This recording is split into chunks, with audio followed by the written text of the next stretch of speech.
As informações, só quero deixar aqui bem claro para vocês uma reflexão.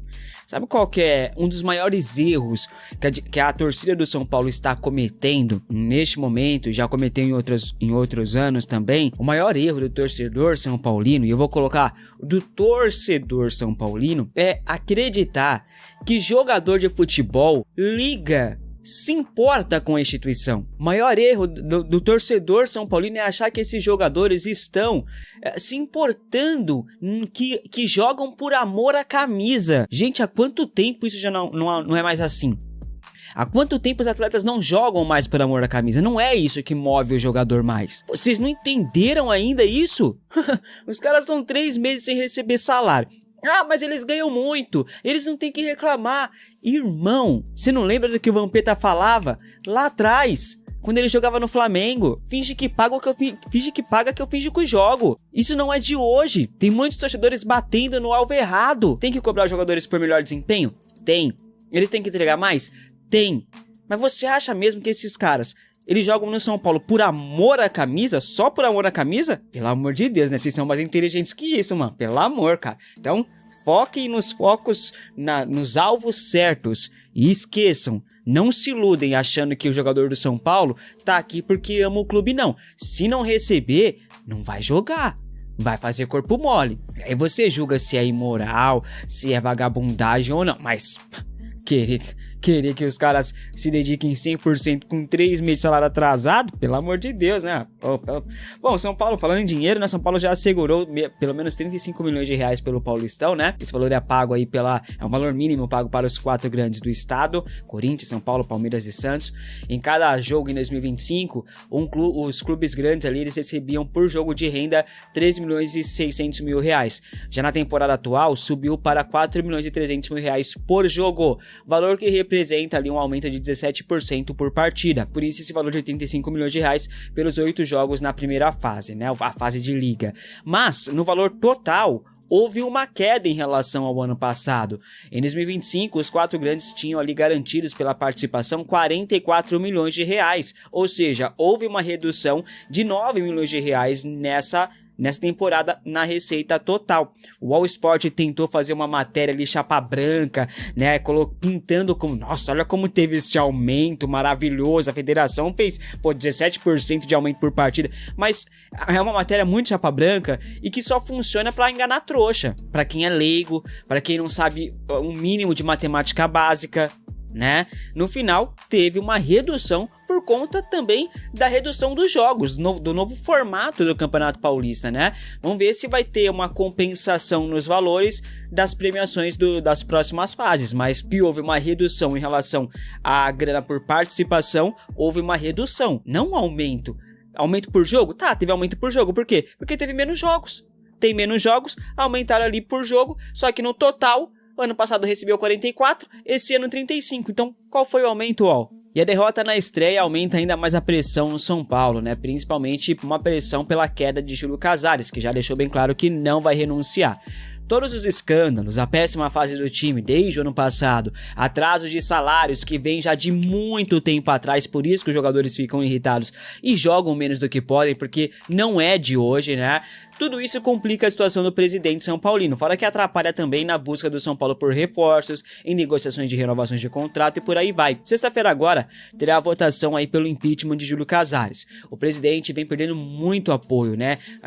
Os seus apoiadores, seus aliados, até mesmo o vice-presidente Helmy Massi Jr., ele disse pelo menos que vai votar pelo impeachment do Casares. Agora, o voto é secreto, né? Ninguém vai saber se ele votou sim ou se ele votou não. A torcida vem fazendo já protestos em redes sociais, nos jogos da Copinha e com toda certeza na quinta-feira agora contra o São Bernardo, no primeiro jogo do São Paulo no Morumbi 2026, vai ter protesto também. Fora que na sexta-feira, dia da votação pelo impeachment do Casares, também vai ter protesto da torcida e promete ser um protesto cheio de torcedor, viu, rapaziada? Com muita presença ali dos torcedores em frente ao estádio do Morumbi para protestar contra essa gestão patética. Todo mundo sabe que o São Paulo atrasa salários dos jogadores, já é algo corriqueiro no clube, né? Inclusive o Marco Aurélio Cunha revelou que teve dirigente querendo apontar o dedo ali para os atletas no vestiário, cobrar os atletas e tal.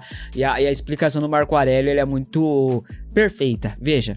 Não adianta diretor ir lá cobrar um salário atrasado, viu? Não adianta lá gritar no vestiário, não adianta. Com salário atrasado. Para você ser respeitado, você tem que respeitar os atletas. Eles não estão sendo respeitados. É isso, não adianta você querer cobrar do jogador sendo que você não paga ele, cara. É simples assim. Ah, mas o jogador recebe muito, ele vai receber um dia. Tudo bem, isso tá certo. Ele merece receber um dia que foi combinado. É simples assim, cara. Atrasou, tá errado. Vocês querem normalizar atraso? Porque no São Paulo é normalizado 2 meses de salário atrasado. 3 meses é normalizado. Não podemos normalizar isso, gente. Pelo amor de Deus, cara. E mais, esse diretor teria sido, segundo algumas informações de bastidores, teria sido o Márcio Carlo Magno, superintendente e CEO do São Paulo, né? O Luciano é considerado por muitos um dos líderes do atual elenco, né? Mas ele deixou bem claro que ele não conversa com a diretoria sobre essas questões, né? De atraso e coisa do tipo. Ele disse que quem mais fala com a diretoria é o Rafael, o capitão, o goleiro. Não, eu falo pouco com a diretoria, essa parte de falar com a diretoria agora é do capitão, que é o Rafael, e às vezes do Calher também, eu não falo muito com a diretoria. A fala do Luciano mostra claramente que os atletas não estão fechados com os dirigentes, que há uma certa insatisfação com a condução ali em relação aos jogadores. Óbvio, os dirigentes tratam como normal atrasar salário, então como que não vai ter uma insatisfação, né? Enfim, vale lembrar que o Luciano vira e mexe, ele movimenta o mercado, tem sua saída especulada e tal, né? Clubes no mercado estão de olhos no jogador. Será que ele vai terminar a temporada como atleta do São Paulo ainda? Vamos aguardar, né? E o Ferreirinha chegou a seu 100º jogo pelo São Paulo e não teve nem fotinho com o presidente, porque o presidente, o Casares, está desaparecido, tá? Ele não apareceu no anúncio da contratação do Dória, não sei se ele vai aparecer hoje na apresentação do Dória como reforço em entrevista coletiva, porque ele já não participou das entrevistas do Coronel nem do Danielzinho. Casares está sumido, bunda mole, né? Bom, o Ferreirinha veio a peso de ouro, chegou no início de 2024 e até aqui foram 16 gols, 8 em cada temporada, 2024 e 25. Ele tem contrato com o Clube do Morumbi até o final do ano que vem, né? Foram pagos por ele 21 milhões de reais por sua contratação. O São Paulo chegou até a ser notificado pelo Grêmio em relação a atrasos do pagamento, né? Hoje, Ferreirinha é agenciado por Júnior Pedroso, que também agencia Lucas Moura, Pablo Maia, tá? E o Júnior Pedroso fez uma postagem logo após a derrota do São Paulo ontem para o Mirassol, uma postagem que claramente é um recado para o treinador, para o Crespo. O Pedroso afirmou que a sua postagem é uma, abre aspas, opinião pessoal, fecha aspas. Segundo informações, a diretoria do São Paulo está fechada, apoia Hernan Crespo e ignorou completamente a postagem do empresário.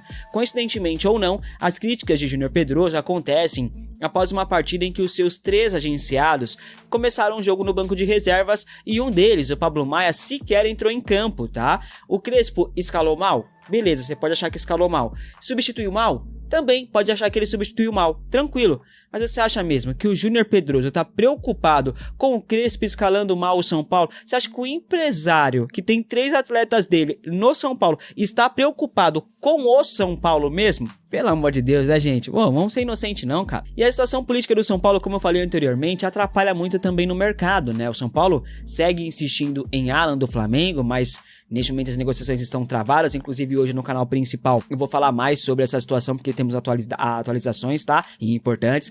E recentemente São Paulo até tentou mirar um outro jogador, né? Porque essa insistência no Alan a gente não tá entendendo. Então São Paulo tentou mudar o foco, mas não teve sucesso nem mesmo com um clube rebaixado como foi o Juventude, né? O São Paulo tentou a contratação de Luiz Mandaca, de 24 anos de idade. O jovem foi destaque do Juventude na temporada passada, uma temporada péssima para o clube gaúcho, né? E o tricolor tentou envolver aí o Mandaca numa troca envolvendo o Patrick Lanza, né? Patrick Lanza que foi pro Juventude. Então o São Paulo tentou, vou liberar o Patrick para vocês, mas me dá o Mandaca aí, por favor.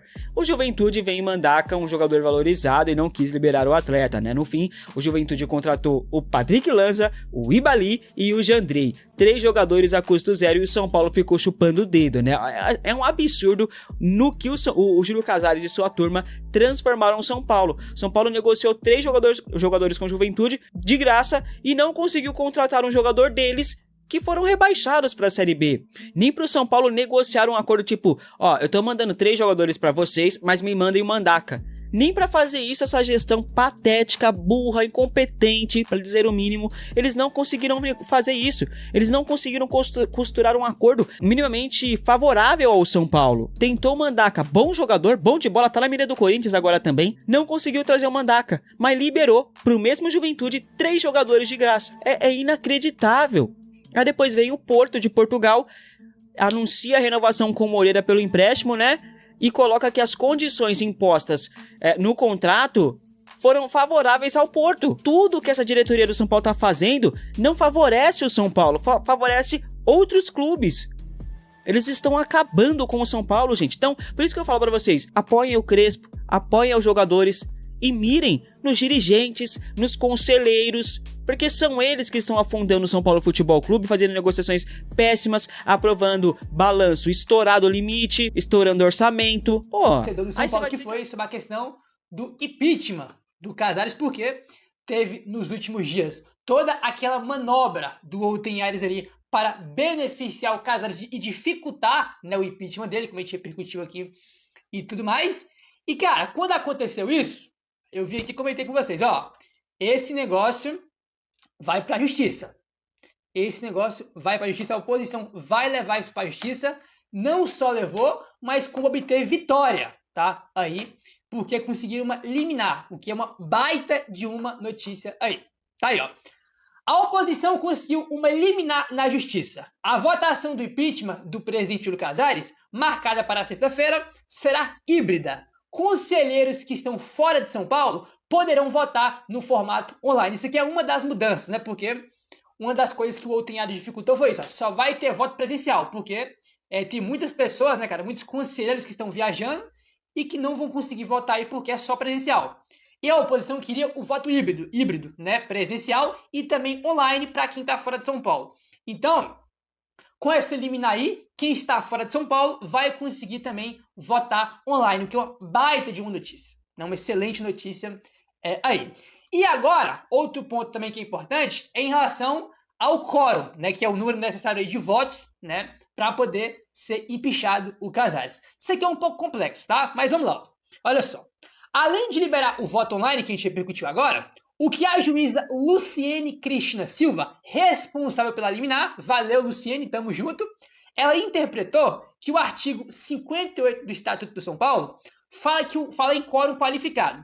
Ou seja, precisaria ter 191 votantes no processo de impeachment do Casares, independente de como votarem. Isso aqui já é um assunto já um pouco mais complexo, né? Já vimos que tem gente perdido, sem entender nada, porque é um pouco complexo. Mas vamos lá, ó. O quórum presencial para a votação é de 191, tá? Aí votos no mínimo. Mas os votos híbridos também serão computados, tá? Então, primeiro ponto, são duas partes aqui pra gente entender, para ficar fácil para entender.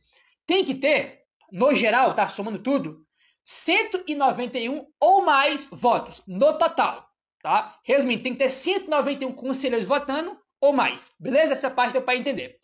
Enquanto isso, o quórum para aprovação do afastamento voltou a ser de 171 votos mínimos, ou seja, 2/3, tá? Então, tem que ter aí 171 votos aí para o impeachment do Casares, né? Então, tem que ter esses dois números atingidos, 191 votos ou mais no total e 171 votos para o impeachment do Casares.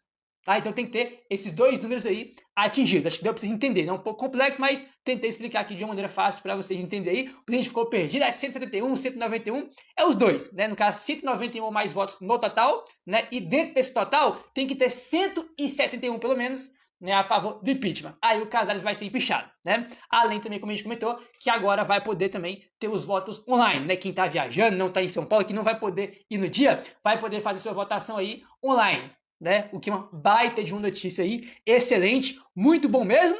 Só que tem aqui ainda uma grande questão.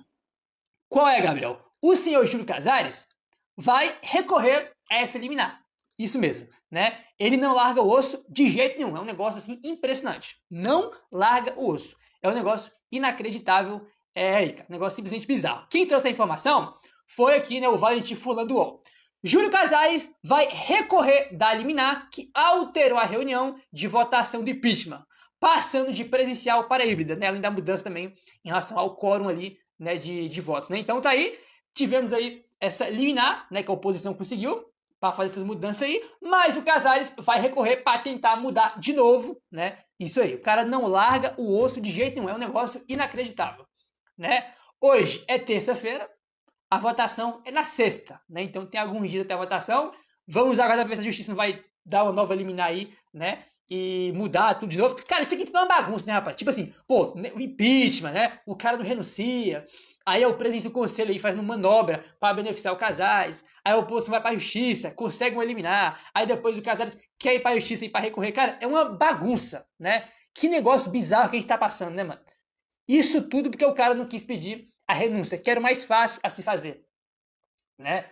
Era o mais fácil para se fazer, mas não tá interessado nisso. Ele tá interessado no poder, na cadeira de presidente, né? Não tá preocupado com o clube. Então, é isso, né? Então hoje é terça-feira, a votação é na sexta. Vamos ver se daqui para sexta não vai ter novas mudanças, novas liminares, né?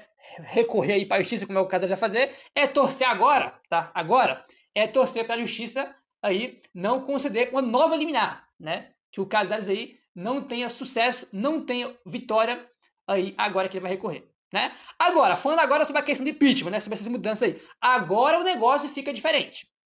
Nesse cenário, o mais provável é que tenha o impeachment, né? Porque você consegue agora ter a votação híbrida, né? O voto presencial, e quem não poder ir para o Morumbi votar, consegue votar online sem sair de casa, né? Tem muitos conselheiros que estão viajando, né? Que não estão em São Paulo, tanto que alguns faltaram, por exemplo, na reunião do Conselho Consultivo que teve, né? Alguns faltaram, né? Por conta disso.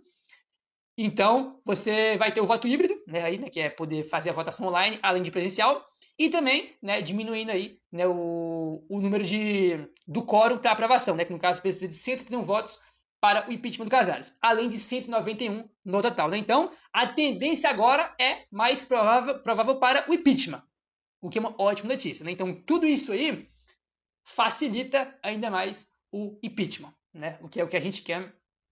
Então, vamos ver, né, se o Casares vai ter sucesso ou não, né, porque ele vai recorrer. Então, vamos ver o que vai acontecer aí, né? Torcer para se manter desse jeito. É ótimo, né? É ótimo aí. O que eu lembrei agora, né, foi que eu vi algumas pessoas comentando também, é que na entrevista que o Walter Aires deu nos últimos dias, né, foi que dia que ele deu a entrevista, acho que foi na sexta, né, acho que foi, enfim. E ele fala, né, teve uma pergunta para ele, que foi o seguinte, né, não vou lembrar como foi a pergunta exatamente, mas foi sobre a oposição, né, levar isso para a justiça. Ele até fala, a chance de ter alguma coisa na justiça aí, né, de reverter, de ter um eliminar, ele até fala, é 0,0, né, foi para a justiça e a oposição obteve vitória, tanto que mudou aí agora, né, então pra você ver como é que é as coisas. Não, que não vai ter nada, 0,0 de chance de ter alguma mudança, foi lá e teve. Agora, vamos ver aí, né, em relação ao Casares que vai recorrer a essa situação, né, enfim.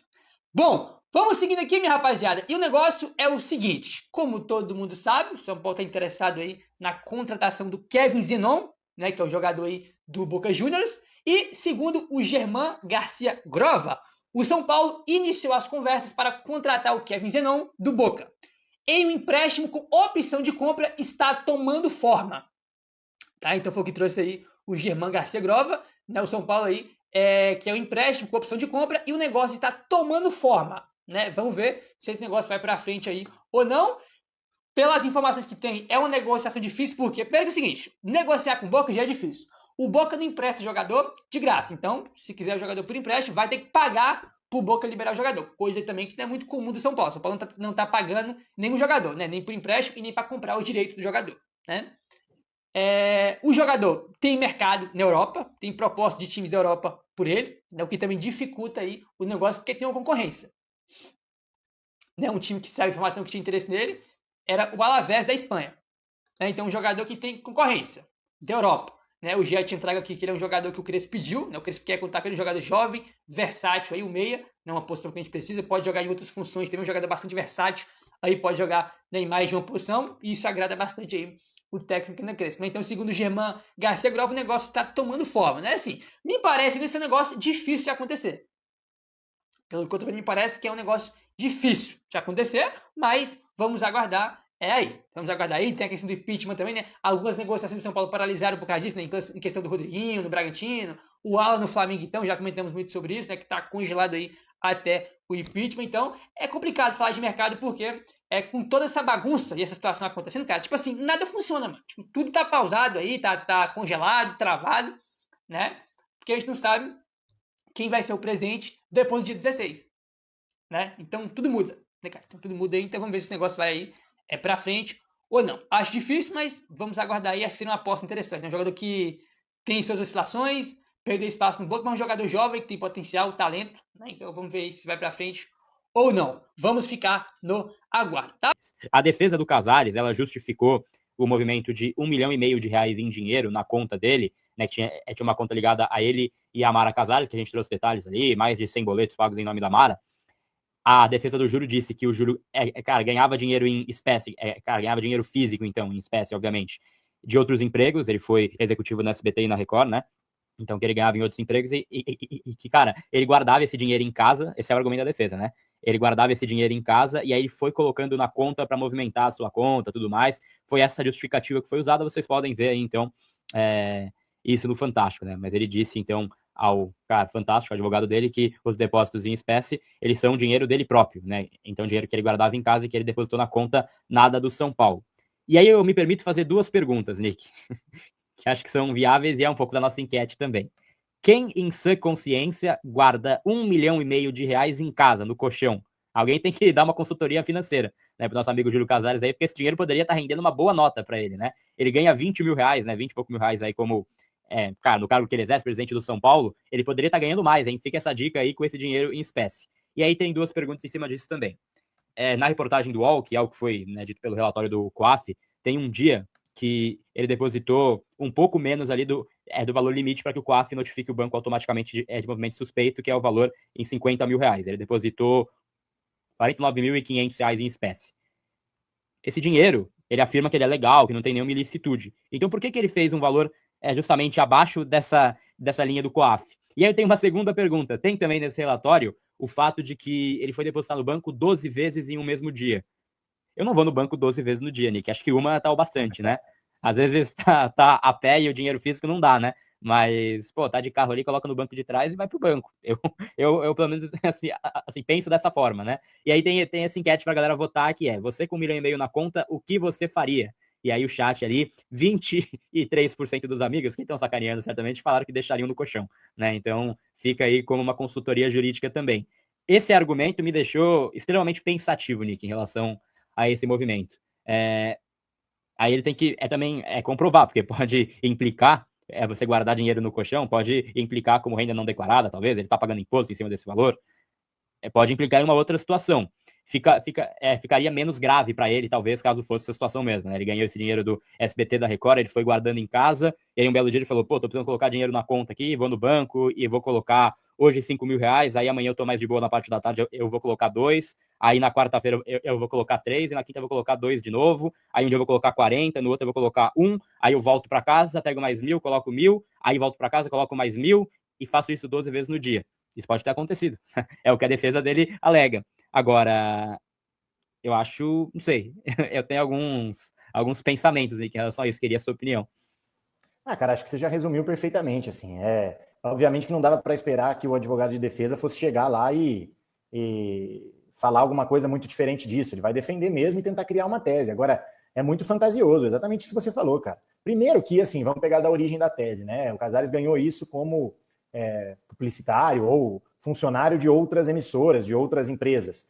Cara, uma empresa desse tamanho, das quais ele trabalhou, né, SBT, Record ou qualquer outra do tipo, por regras de governança, de compliance, o que quer que seja, não faz pagamento em espécie para os funcionários. Isso não existe, né? Hoje em dia isso não existe, as coisas são todas declaradas, etc. e tal. Ainda que isso tivesse ocorrido, o que eu acho extremamente improvável, o cara guardar esse dinheiro num colchão ou guardar em casa, e aí ele entra no São Paulo em 2021, ele espera 2 anos para começar a fazer depósitos na conta dele. Então, quer dizer, num cenário em que a Selic, mesmo nos investimentos nas aplicações mais conservadoras, paga um valor razoável para o investidor, né? Então, aí é o que você falou. Então, quer dizer, se eu tenho uma origem lícita desse dinheiro e ele estava guardado na minha casa, por que eu não fui lá e depositei tudo de uma vez, então? Se eu tenho como comprovar de onde ele veio? Não tem sentido, nada nessa história para em pé, tanto quanto a origem, quanto em relação a esses depósitos fracionados aí 12 vezes no mesmo dia. Então, quer dizer, na pior hipótese, né, Gabriel? Ou melhor, na melhor hipótese para ele está declarando que ele foi no banco 12 vezes. E aí o cara, com perdão da palavra, é um imbecil que não tem a menor capacidade para ser presidente de São Paulo, porque... Então, beleza, vou acreditar na tese dele de que ele não fez nada de ilícito, mas um cara que vai 12 vezes no mesmo dia no banco, ou que manda alguém ir para ele 12 vezes, ele não tem capacidade mental, desculpa a palavra, de ser presidente de São Paulo, porque o que foi? Ele esqueceu um envelopinho dentro do carro e foi lá colocar de novo? Então, cara, tem uma conta até do Alex Brecht, né, que ele fez o post, que tem aí o quanto isso seria em notas, né, então é para você ver que são muitas notas ali, em cima do que seria esse pagamento em espécie, né, então não é fácil também levar no carro, né, Nick? Não é, imagina. E às vezes é por isso que ele pegou 12 BMWs lá, contrato com a empresa, né? Para poder levar com mais facilidade o dinheiro aí para o banco, né? Precisava ir 12 vezes, em vez dele ir 12 vezes no banco, ele contratou 12 BMWs e assim cada uma ia uma vez só para ele. Às vezes tem uma explicação e a gente que está pré-julgando o coitadinho do Casares, né? Exato, mas é uma justificativa que acho que do ponto de vista até interno, do ponto de vista policial, amiga, ele vai ter ali a tese dele, e aí é uma investigação, acho que o delegado também não deve ter visto essa justificativa como muito palpável, né? Mas do ponto de vista, tentando olhar apenas para a parte política, né? Que eu sei que é muito difícil, porque esse caso excede apenas a parte política, mas ele tem muito a ver dentro do São Paulo. Eu acho que é um discurso que não convence os aliados do Júlio, ou quem estava em dúvida, né? Pô, o Júlio fez coisa errada, será mesmo, tal? Isso aí deve estar sendo invenção, porque ele adota esse discurso, né? Ele falou que está sendo massacrado na mídia, tudo mais, que ele vai provar no tempo certo. Acho que para quem tem dúvida, essa versão da defesa também não ajuda muito ele no cenário para sexta-feira, viu, Nick? Cara, a versão da defesa pode não ajudar, mas todas as manobras que eles estão fazendo para dificultar a votação do impeachment, isso certamente ajuda, né? Porque eu duvido muito que vai se fazer uma análise jurídica, de mérito, se ele tem culpa, se ele não tem culpa, porque o inquérito ainda está em andamento. E, de fato, a gente tem que reconhecer que nossa legislação existe uma previsão constitucional que é a presunção de inocência. Legalmente, ninguém pode ser considerado culpado até uma sentença transitada em julgado condenatória. Até aí, ele está legalmente respaldado. Agora, o impeachment ele é um processo político, ele não é um processo jurídico. E a gente está cansado de ver exemplos por aí, inclusive em cenário de política nacional e etc. Politicamente, independentemente de o inquérito estar no início, não estar no início, de se comprovou, se não comprovou, se a tese de defesa dele é mais forte ou mais fraca, politicamente o Júlio Casares já está comprovadamente demonstrado de que ele não tem mais condição de governar o São Paulo, por N motivos. Então, assim, não deveria existir uma necessidade de aprofundamento muito grande nesse momento, se a tese de defesa dele é forte ou fraca, se a acusação é isso ou aquilo. A simples constatação do momento do São Paulo, com tanta crise, com sucateamento do DM, com liquidação de Cotia por preço de banana, com as contratações e as vendas que foram feitas, com todas as notícias, os burburinhos aí de coisas ilegais e irregulares que estão acontecendo. Tudo isso por si só, somado, obviamente, a o arcabouço político que ele tinha ali de apoio, que pulou fora do barco, tudo isso por si só já tem que demonstrar e comprovar e convencer, etc., de que ele não tem mais condição nenhuma de governar o São Paulo. O presidente não pode estar preocupado em demonstrar a inocência dele, o que quer que seja, enquanto o time está tomando de 3 do Mirassol. Porque senão, cara, a gente vai se afundar, a gente não tem mais diretor, a gente não tem mais nada lá dentro. Então é o Casares tentando comprovar que ele fez o que não fez e o Rui Costa tentando contratar... O São Paulo vive um momento de reajuste em seu planejamento desportivo. Após o início da temporada no Campeonato Paulista, o técnico Hernan Crespo trouxe uma análise franca sobre a atual formação do elenco, ressaltando a importância de novas peças para que o soberano possa competir em alto nível nas múltiplas competições do ano. Para o treinador argentino, o desafio vai além da qualidade técnica. Trata-se de profundidade de plantel. Atletas que foram vendidos deixaram lacunas que não podem ser preenchidas pelo atual elenco. O treinador vê ainda a necessidade urgente de contratar um reforço que substitua Oscar. O treinador foi direto, ao pontuar que o São Paulo necessita de, no mínimo, 5 a 6 novos jogadores para garantir uma rotação saudável. Precisamos de reforços por uma questão de número. Não podemos colocar toda a responsabilidade apenas nos jogadores que estão aqui ou nos que retornam de lesão. Isso seria um erro de planejamento.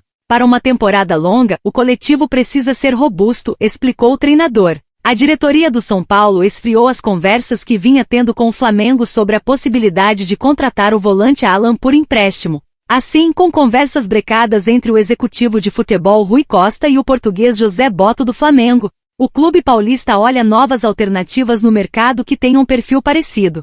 Sem pressa, já que a janela de transferência seguirá até março, o clube espera que Hernan Crespo olhe com carinho algum reforço caseiro vindo da base. E um deles já pode estrear nas próximas partidas do Campeonato Paulista. Hugo Leonardo, jogador de 21 anos que foi campeão da Copinha de 2025 e que se machucou depois de só um jogo no profissional. Estar totalmente recuperado, o jovem atleta que tem um potencial absurdo, foi relacionado na derrota para o Mirassol e agora aguarda uma chance para jogar e mostrar todo o seu potencial em breve. E aí, torcedor,